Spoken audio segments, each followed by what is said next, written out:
Hola, què tal? Benvinguts a Lectura Confinada. Avui us vinc a recomanar llibres curts pel mes més curt de l'any. Comencem.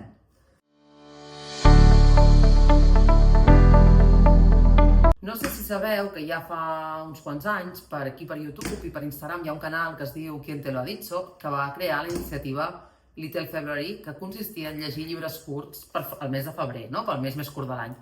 I en aquest cas, llibres curts de menys de 280 pàgines. Febrer té 28 dies, multiplicat per 10, 280, és un criteri com un altre.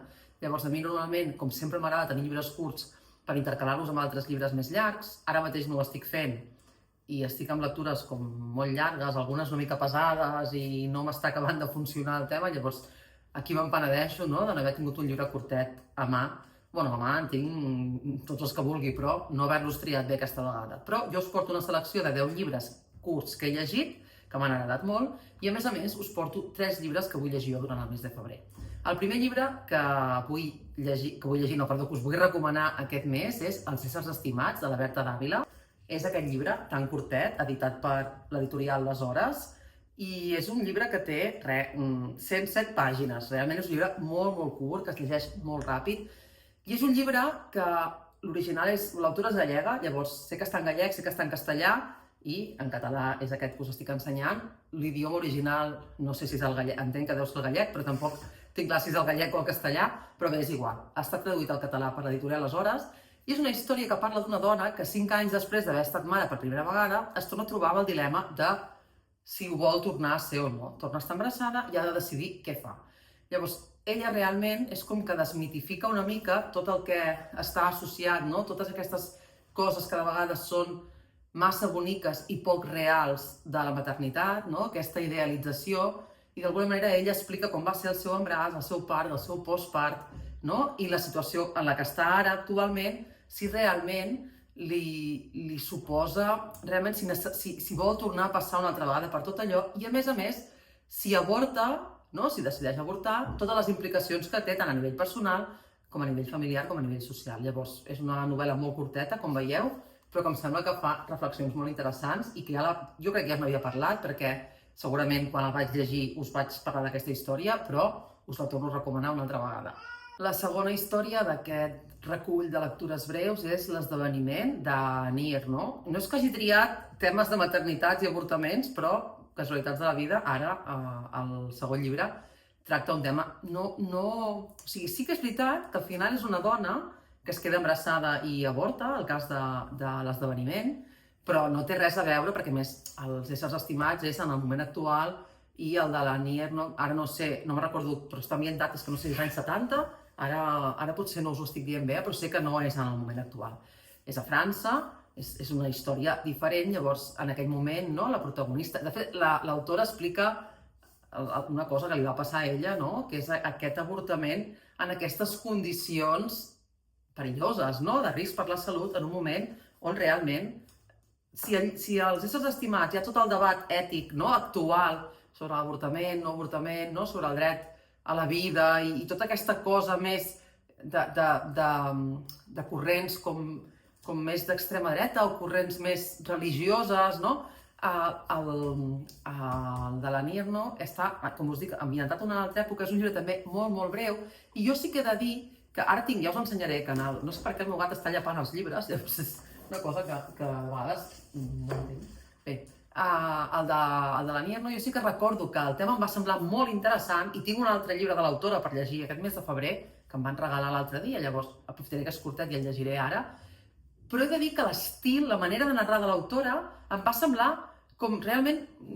Bueno, realment és una narració com molt directa, molt poc florida i bastant dura, no? Llavors, és una història, L'esdeveniment, també, com us deia, no?, molt breu, és una història dura, és una història personal, no?, com molt íntima de l'autora, però sí que és cert que la forma de narrar, jo no vaig... O sigui, la història em va agradar i vaig trobar-ho molt interessant, però la manera de narrar no em va acabar de convèncer, em va resultar, no sé, una mica feixuga, tot i que ja us dic que és un llibre molt curt. Però sí que és veritat que em sembla molt interessant i que tinc ganes de tornar a llegir l'autora, per tant, hi ha aquestes dues parts, no? La història interessant, la manera de narrar una mica així més brusca, però bé, potser simplement és que només he llegit un llibre d'ella i necessito acostumar-me, no?, a aquest estil.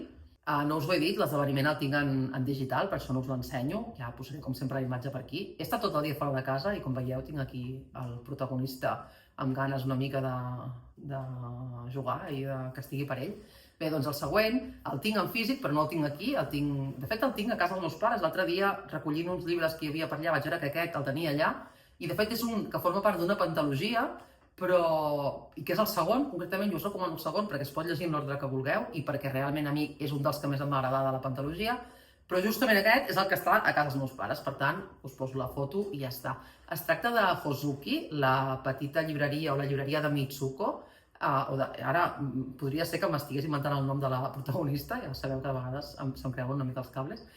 És un llibre d'Aki Shimasaki i com us dic és el segon d'una pentalogia, però jo és el primer que vaig llegir d'aquesta pentalogia perquè no sabia que n'hi havia un abans i de fet jo crec que en algun moment els van com tornar a publicar perquè jo tinc la sensació que el primer aquí va sortir, segurament no és així, però que aquí el primer va sortir després o va estar publicat o es va tornar a publicar després que jo llegís el segon. Llavors, bé, el segon és Hozuki, com us dic, i Hozuki és un llibre que ens explica la història d'una dona que té una llibreria de llibres de segona mà i té un fill que és sordmut, si no recordo malament, té una discapacitat, no? Llavors, aquesta mare intenta tirar endavant amb aquest nen, no? I a part de treballar a la llibreria, té com una segona feina més secreta, no tan ben vista, no? Que descobrirem a llegir la història. Aquesta dona es relaciona amb una dona que un dia arriba a la llibreria i que també té un fill o una filla d'una edat similar al seu fill, no? Potser una mica més petit o petita, és que em sembla que és una nena, però no estic segura. Llavors, la relació que s'estableix entre aquestes dues dones i el perquè d'aquesta relació també em sembla molt interessant. A mi Aki Shimasaki, i segurament us he parlat ja més d'una vegada, perquè m'agrada moltíssim, i és capaç en històries molt, molt breus, transmetre'ns molt bé la part aquesta que dic jo sempre més freda, racional, aquesta expressió emocional diferent de la cultura asiàtica i concretament de la japonesa. Llavors, si voleu llegir a l'autora, home, a veure, si no heu llegit cap de la pentalogia i voleu començar pel primer, són llibres que es poden llegir independents realment, Hi ha coses que potser us perdreu algun detall. Sí que és veritat que si els voleu llegir tots, millor començar pel primer, que és Azami, i de fet, ara no sé, en català potser no, perquè en català, estarà en català també, però a Nòrdica els ha editat ara tots en un sol volum, les 5 històries en un sol volum, però juraria que només en castellà. Llavors, en català estan els 5 llibres per separat i realment jo crec que són històries que valen molt la pena. El quart llibre em va passar una cosa que el volia recomanar l'altre dia també, per Little February en castellà i tal, i en castellà té més de 280 pàgines, per tant, em va trencar com la idea de posar-lo en el recull aquest de llibres, però en català en té 208, perquè ho he estat buscant abans. Llavors, aquí em va de conya, perquè és un llibre que em va agradar moltíssim. Jo el vaig llegir en digital i el vaig llegir en castellà, que està editat per Cabaret Voltaire, i en català editat per l'Angle Editorial, i és una dolça cançó de Leila Slimani, que em va semblar una novel·la superinquietant, amb uns personatges, amb un perfil, sobretot amb la protagonista. O sigui, la història, no és cap spoiler, perquè només començava el llibre, ja comença així la història. La història és una cangur, una dona que cuida uns nens, i comença la història que la cangur ha assassinat aquests nens. Així. O sigui, també reconec que no és un llibre per tothom. Jo me'n recordo quan la vaig llegir que em parlava amb algú i hi havia amigues meves que són mares i tal, que em deien, jo no el podria llegir per la cosa aquesta una mica de no em ve en paranoiar, si deixo el meu fill amb algú, que poden passar aquestes coses. Llavors, és una dona que, com us dic, ha assassinat els nens que cuida i la història ens va ensenyant com arriba fins allà, Llavors, a mi, jo recordo que la vaig llegir, que hi havia gent que em deia, però és que jo no entenc, no s'explica com... Jo em sembla que realment sí que s'explica i s'explica molt bé tot el perfil psicològic de la cangur i com va arribar a aquest punt. Llavors, a mi em va semblar una novel·la brutal, superinquietant, realment puc entendre que hi hagi gent que digui jo això no vull saber res, jo això no vull llegir-ho, perquè realment és una història bastant dura, però a mi em va semblar que a mi, dels que he llegit de la Leila Slimani, potser és el que més m'ha agradat. He llegit els 2 primers de la trilogia de Marroc i crec que aquest és el que més m'ha agradat de moment. És molt breu, els altres són una mica més llargs. Aquest és molt, molt breu i el vaig llegir durant un viatge i sé que em va enganxar allò que cada vegada que parava, que anava a fer un cafè o que dinava, havia d'estar llegint. Em fa una por que el meu gat em tiri alguna cosa pel cap, perdó, perquè hi ha aquest quadre d'aquí darrere, que no sé si el veieu, és que no sé, potser no es veu, perquè amb el vídeo no... Tinc un quadre aquí darrere, que és una flor d'aquestes d'Ikea de fa 800.000 anys, que el vaig despenjar i el tinc aquí apoyat a la prestatgeria. Llavors el gat es dedica a passar per darrere i a qualsevol moment veieu que em cau el quadre pel cap. Espero que no passi durant la gravació.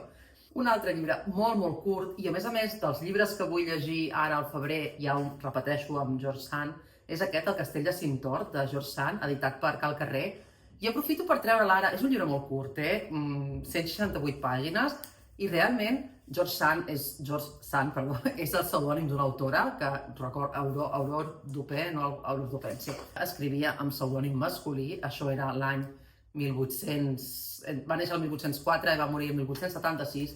En aquella època, no?, utilitzava un pseudònim masculí i segurament així li era molt més fàcil, no?, arribar al públic. I és una història de la que no us diré gaire perquè em va sorprendre moltíssim. És una història que em va semblar com un conte, no? La narració en si i el context, el que és el paisatge, no?, el que és l'entorn, em va semblar una cosa superbonica, preciosa, i em sembla realment que és una autora molt poc coneguda, molt poc llegida. És la sensació que em dóna a mi, i ho he comentat amb alguna altra persona i realment crec que coincidim, no? Em sembla que val molt la pena, com us dic, és molt curt, i el llibre que us ensenyaré després encara és molt més curt que això. Els llibres de Cal Carrer són petitets, però el de després, com us dic, us l'ensenyaré i encara és més petit. Però us deixo un tros de la sinopsis, perquè m'entengueu, Diu: imaginem-nos que som ben bé entre Arles i Montpeller, imaginem-nos que som en aquell temps llunyà, imaginem-nos que veiem el pintor Froissart des d'arribar al castell de Cimptort amb la seva filla Diana, de 8 anys. Imaginem-nos que som ben bé enmig de les ruïnes del castell. Això és el que dic, que té aquesta atmosfera, no? I em va semblar una manera de narrar que, com us dic, és una autora poc coneguda, és una autora de 1800 i poc, però l'estil i també la traducció, hi deu fer bastant, segurament, no?, la traducció de Josina Solà, em va semblar una meravella. I torno a dir el mateix, l'he anat recomanant en algun moment, però aprofito, avui que estic parlant de llibres curts i avui que justament ha arribat a les meves mans, no?, un altre llibre de George Sand, aprofito per recomanar-la i recomanar-vos aquesta història. Un autor que mai pot faltar quan recomano novel·les breus és David Fuenquinos, que no sé si heu llegit alguna cosa d'ell. Jo podria ser que n'hagués parlat en algun moment aquí, és probable que sí. Si no, segurament en tornaré a parlar aviat, perquè aquest mes de febrer es publica una nova novel·la seva, llavors espero llegir-la i espero poder-vos en parlar. El llibre del que us vull parlar avui és La delicadesa. La delicadesa és un llibre també molt breu, evidentment, aquí té 176 pàgines, està editat per La Magrana. És un llibre que jo crec que tinc en digital. És que fa una estona estava pensant que o el tinc en castellà en paper, tinc un dubte, o sigui, sé que de Fuenquinos en tinc uns quants en digital, i aquest podria ser que el tingués en paper en castellà, però bé, us poso la imatge aquí de La Magrana, que és l'edició en català. És una història d'aquestes que dic jo de Fuenquinos, no?, que és com estar veient una pel·lícula de cinema francès. Per mi, Fuenquinos és això. Llavors, són històries tan breus. Jo crec, de fet, i no sé si m'ho estic inventant, però juraria que de la delicadesa hi ha la pel·lícula. Jo crec que quan la vaig llegir algú va dir que hi havia la pel·lícula, ara després ho buscaré i si hi és us posaré la imatge per aquí.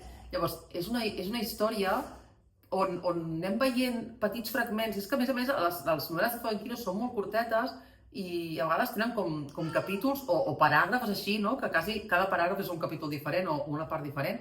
Llavors, coneixem a la Natalie i que la Natalie coneix a una persona, a un home, i la fa riure i comencen com una història així. Llavors comença com un inici com molt clàssic, no? Però allà passa una cosa, no? A la Natalie li passa una cosa, o a la Nathalie, que és francès, jo no sé pronunciar l'anglès, el pronuncio d'aquella manera, però el francès ja fatal.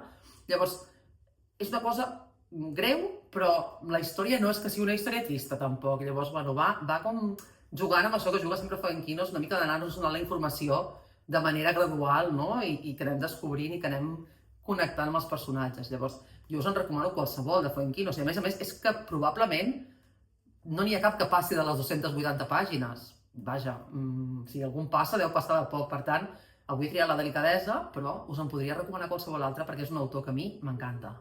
I aquí, ara, no podia, em reconciliar. És que crec que va ser l'últim vídeo, no sé si va ser l'últim o el penúltim vídeo que us vaig parlar de l'últim llibre de la Sílvia Soler, que no m'havia agradat. Llavors, us parlo d'un llibre de la Sílvia Soler que sí que m'ha agradat, que és L'estiu que comença.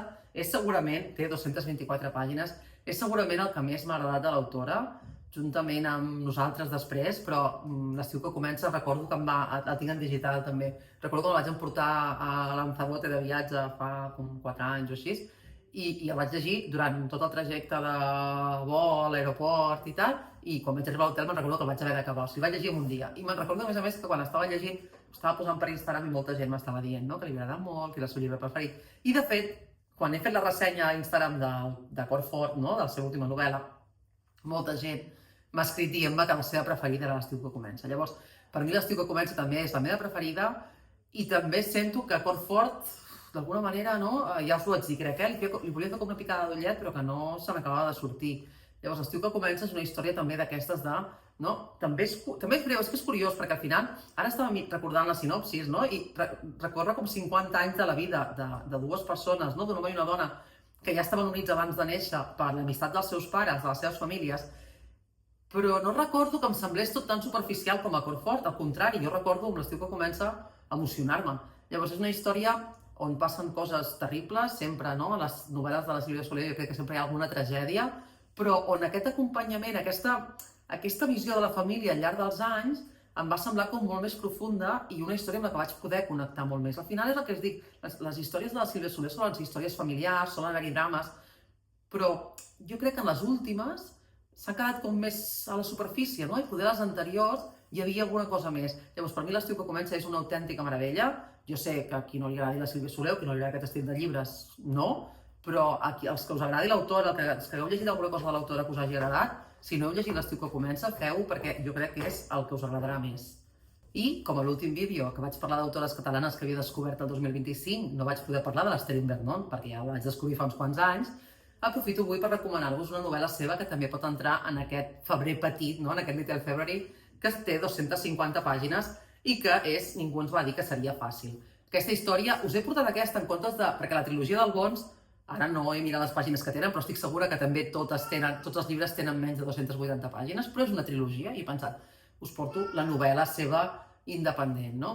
Ningú ens va dir que seria fàcil, és una novel·la que parla de 3 amigues que han arribat a la cinquantena, no? I que són amigues des que eren petites i que són molt diferents les 3. Però que són aquelles amigues que al final, encara que passis temps sense parlar, encara que hi hagi conflictes, encara que en algun moment no estiguem d'acord o fins i tot passi alguna cosa una mica greu entre elles, no? Però són aquelles amigues que sempre hi són, no? Tot i, com us dic, tot i les peculiaritats de cadascuna i de les relacions que té cadascuna després amb les seves parelles o el seu entorn. Llavors crec que al final és un llibre que reflecteix, no? Un moment vital de les dones on hi ha un munt de canvis, on passen un munt de coses a nivell físic, no? A nivell més orgànic, canvis al voltant dels 40-50 anys, no? Hi ha un munt de canvis que les que estem per aquestes edats segurament ja comencem a conèixer. I després hi ha també tota la part vital, no? De les parelles, no? Quan s'ha tingut una parella estable, s'arriba als 50 anys, és probable que si hi ha fills ja comencin a ser grans, no? Hi ha tota una sèrie de circumstàncies que tenen a veure més amb les relacions familiars i personals. Llavors, em va semblar una novel·la d'aquestes, com tot el que escriu l'Esther, no? Superàgil de llegir, amb uns personatges d'aquells que se m'han quedat, no? I que em segueixo recordant de les 3 amigues, i que això, aprofito, ja que al vídeo anterior em vaig quedar amb les ganes de parlar-vos de l'Esther, us en parlo en aquest vídeo i us recomano aquesta història.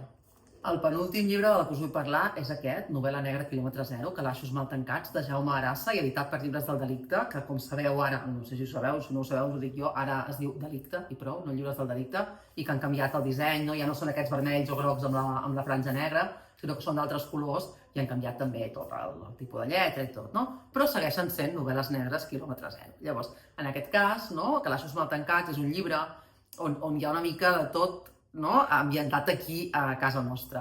Llavors hi ha crims, hi ha corrupció, hi ha contaminació ambiental, no? Delictes delictes ecologistes, perdó, no? Que estan investigant certs delictes vessaments de coses en llocs on no s'han de vessar. Bé, hi ha una mica com un investigador, no? Que està investigant una cosa però es van connectant amb altres, no? Llavors, és una novel·la molt breu, també té 240 pàgines, 250 més o menys. si no us ho dic jo, us ho dirà el gat, com veieu. 250 pàgines també. Ell està molt interessat, com veieu, en el llibre. I també és un llibre que a mi, recordo que jo no havia llegit res ni de l'autor ni de llibres del delicte en aquell moment, i que em vaig enganxar i el vaig devorar en un parell de tardes, perquè és que a més, lletra gran, no? És capítols curts, és molt, molt àgil. Per tant, si voleu llegir un tipus de novel·la negra diferent, que no és el típic thriller, no? Que ara potser està com més de moda, aquest em va semblar superoriginal. I per últim, un llibre que el tinc, però que el tinc en castellà, per tant, us posaré la imatge també, és Papallones negres, en castellà és Las mariposas de Sarajevo. Jo aquí, ja no sé si us ho vaig explicar quan la vaig llegir, o és que no me'n recordo ni quan la vaig llegir, però jo em va passar crec que va ser l'any passat, que em va enviar l'editorial Les mariposas de Sarajevo i jo tenia en ment que m'havien recomanat les Papallones negres. Llavors, en cap moment se m'havia passat pel cap que fossin el mateix llibre, és que clar, jo no sabia de què anava Papallones negres. I recordo que estava el dia de Sant Jordi allà mirant la sinopsis i vaig dir, calla, que aquesta sinopsis em sona, no? Aquest argument em sona. I resulta que era el mateix llibre. És un llibre, com en castellà ja en el títol ja posa, no? Les mariposas de Sarajevo, està ambientat al Sarajevo, està ambientat durant el setge de Sarajevo, i la protagonista d'aquesta història, no? És com que en un moment de decidir de si comencen a complicar-se les coses, de si surt de Sarajevo o es queda, decideix quedar-se, com a mínim al principi, no? I comencen a passar una sèrie de coses que, d'alguna manera, la gent que marxa de Sarajevo sospita, però que potser ningú esperava que arribés a aquest extrem, no? Parla del setge de Sarajevo, parla de situacions duríssimes, però és una novel·la preciosa. Jo aquest any he llegit un parell de llibres ambientats, no? En la guerra de Bòsnia, el setge de Sarajevo, tota la zona, no? Dels Balcans, tota la guerra del conflicte dels Balcans, i la veritat és que cada vegada que llegeixo alguna cosa sobre el tema és com que m'esgarrifo més, però realment reconec que en aquest cas és una novel·la preciosa. I per últim us ensenyo breument els 3 llibres que sí que m'he proposat jo llegir aquest mes de febrer, que són super curts. De fet, el més llarg és aquest, La caçadora de cossos o Les angoixes del desig, de la Najat El Hajmi. No sé si es veu bé o fa reflex a la portada. Té, us dic les pàgines, no arriba a les 200, té 170 pàgines. A mi la Najat El Hajmi m'agrada molt com escriu, llavors vaig veure que havia sortit, me va enviar a l'editorial i realment, com és curtet, el llegiré ara de seguida. L'altre que us dic que em va regalar una pacient és La vergonya, de Annie Ernaux, que crec que no arriba ni a les 100 pàgines, 102, imagineu-vos. És també superbreu, d'aquest no he llegit ni la sinopsis, la veritat. I l'últim, encara més breu, té 70 pàgines, crec, és La Cora, de George Sand, que és un llibret d'aquests, crec que és els menuts, hi ha els menuts, no?, de Cal Carrer. És que té 3 col·leccions Cal Carrer i ara us anava a mirar quin és. Aquest és el menuts, no?, hi ha llibrets i hi ha el llom de 2 colors, no?, que són tots molt breus, tots són molt petits, però realment el menuts és el més petit de tots. És que, si veieu, no?, la mida del llibre, o sigui, la meva mà, no? Ja veieu perquè us feu una idea del petit que és, i, com us he dit al principi, no? Tinc ganes de tornar a llegir George Sand. I fins aquí les lectures breus per febrer, espero que us hagi agradat. No sé si m'he repetit amb alguna, perquè crec que al principi de tenir el canal ja vaig fer una recomanació de llibres breus. He intentat no repetir-me, però podria ser que amb algun sí que m'hagi repetit, perquè al final, no?, vaig donant voltes als llibres i al final és inevitable que algun es repeteixi, però bueno, com fa bastant de temps que vaig fer l'altre vídeo, crec que podria ser que aquell no el veiéssiu i aquest sí, o que veiéssiu aquell i aquest no l'heu vist, llavors no passa res. Ens veiem la setmana que ve en el proper vídeo.